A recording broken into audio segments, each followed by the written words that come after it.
Sir నమస్తే అండి. నమస్కారం అండి. మీ పేరు? నా పేరు నూకరాజు నాయుడు. ఓకే సార్, ఈసారి సంక్రాంతి పండుగకు శంకర వరప్రసాద్ గారు వస్తున్నారు, ఎలా అనిపిస్తుంది? శివశంకర్ వరప్రసాద్ శంకర్ వరప్రసాద్గా వస్తున్నారు. చాలా చాలా ఆనందంగా ఉంది. ఎందుకంటే అందులో ఒక సాంగ్ కూడా రిలీజ్ అయింది, చాలా అద్భుతంగా ఉంది.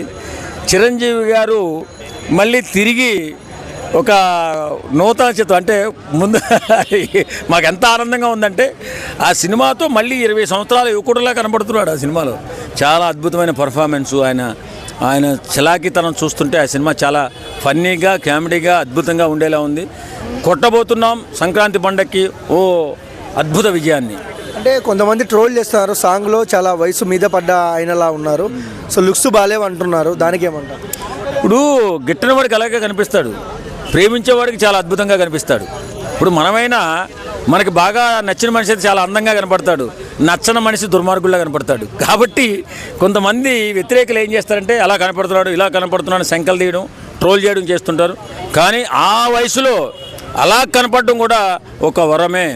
అది ఆంజనేయ స్వామి వరంలో పుట్టాడు కాబట్టి పవన్ కళ్యాణ్ మన చిరంజీవి గారు ఖచ్చితంగా బ్రహ్మాండంగా ఉన్నాడు, చాలా బాగున్నాడు, యువకుల్లా ఉన్నాడు. 20-30 మధ్యలో ఉన్నట్టుగా అంత అద్భుతంగా ఆయన డైరెక్టర్ గారు అనిల్ రావుపూడి గారు చూపిస్తున్నారు. బాగుందండి, చాలా బాగుంది. దీన్ని ట్రోల్ చేస్తే మనం చెప్పలేం. అనిల్ రావుపూడి గారు చూస్తున్నాము, బ్యాక్ టు బ్లాక్ బస్టర్సే. సో మళ్ళీ బాస్కు బ్లాక్ బస్టర్ ఇస్తారా? అంతకంటే పెద్దది ఇస్తాడు. చాలా బాగుంటుందండి సినిమా, చిరంజీవి గారి సినిమా. అది చాలా ఇప్పుడు మేము కూడా సినిమా వాళ్ళం కాబట్టి సినిమా గురించి ఎక్కువగా ఎంక్వైరీలు చేస్తుంటాం కాబట్టి సినిమా సూపర్ డూపర్గా ఉంటుందని చెప్పి ల్యాబ్ రిపోర్ట్లు కానీ లేకపోతే అలాగే మన ఆ సినిమాకి పనిచేసిన వాళ్ళు చెప్పినటువంటి విధానాన్ని బట్టి చూస్తే ఓ సెన్సేషనల్ మూవీ సంక్రాంతికి చూడబోతున్నాం అనిపిస్తుంది. నమస్తే సార్. నమస్తే అండి. మీ పేరు? నా పేరు మైపాల్. సో ఈసారి సంక్రాంతి బరిలో శంకర వరప్రసాద్ గారు పండగకు వస్తున్నారు, అనిల్ రావుపూడి చిరంజీవి గారి సినిమా ఉంది, సో ఎలాంటి ఎక్స్పెక్టేషన్స్ ఉన్నాయి? అంతగా మొన్న వచ్చిన సినిమా కంటే ఇంకా ఎక్స్పెక్టేషన్ బాగా రీచ్ అవుతాయని అనుకుంటున్నా. ఎందుకంటే అప్పుడే నవ్వి చచ్చిపోయినాం సినిమా చూస్తుంటే. కాన్సెప్ట్ బాగుంది అనిల్ రావుపూడి తీసిన సినిమాలో.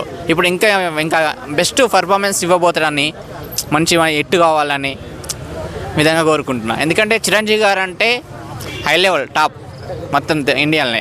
అంతా పూర్తి అది ప్రేమ అభిమానం చూపెట్టి ఫ్యాన్స్ ఉన్నారు. ఇప్పుడు వచ్చే సినిమా ఉడక సంక్రాంతికి పండగ కంటే ముందే రిలీజ్ కావాలని కోరుకుంటాం. అంటే అనిల్ రావుపూడి గారు వెంకటేష్ గారు మంచి హిట్ కాంబో వాళ్ళిద్దరిది. సో వెంకటేష్ గారు కూడా ఉండే అవకాశాలు ఉన్నాయంటున్నారు సినిమాలో, సో ఎలా ఉంటుంది? ఇద్దరుంటే ఇరగదీసినట్టే. ఇక వెంకటేష్ గారు చిరంజీవి గారు ఉంటే ఇరగదీసినట్టే. కానీ చిరంజీవి గారు ఇంకా హైలైట్, ఎందుకంటే చిరంజీవి గారు ఫస్ట్ టాప్ లేచిందంటే చిరంజీవి గారు. సినిమా మాత్రం ఇప్పుడు హైలైట్ కావాలని ఇంకా మనసారా కోరుకుంటాం. ఎందుకంటే ఫస్ట్ డేనే చూడాలనిపిస్తుంది, తొందరగా రావాలని కోరుకుంటున్నాం. మళ్ళీ ఇప్పుడు ట్రైలర్ ఇప్పుడు లుక్కే రిలీజ్ చేసేటప్పుడు హైలైట్ ఉందంటే ఇంకా సినిమా ఎట్లుంటుందో ఇక మనం అంటే ప్రభాస్ సినిమా ఉంది, విజయ్ దళపతి సినిమా ఉంది, పోటీ ఎలా ఉంటుంది ఈ 3 సినిమాల మధ్య? ఈ పోటీ అంటే ఎక్కువ చెప్పలేము, అప్పటికి ఆ ట్రైలర్ బట్టి దానికి దేనికి ఎక్కువ విధానం ఉంటుందనే చూడాలి. సో మీరు ఏ సినిమాకి సపోర్ట్?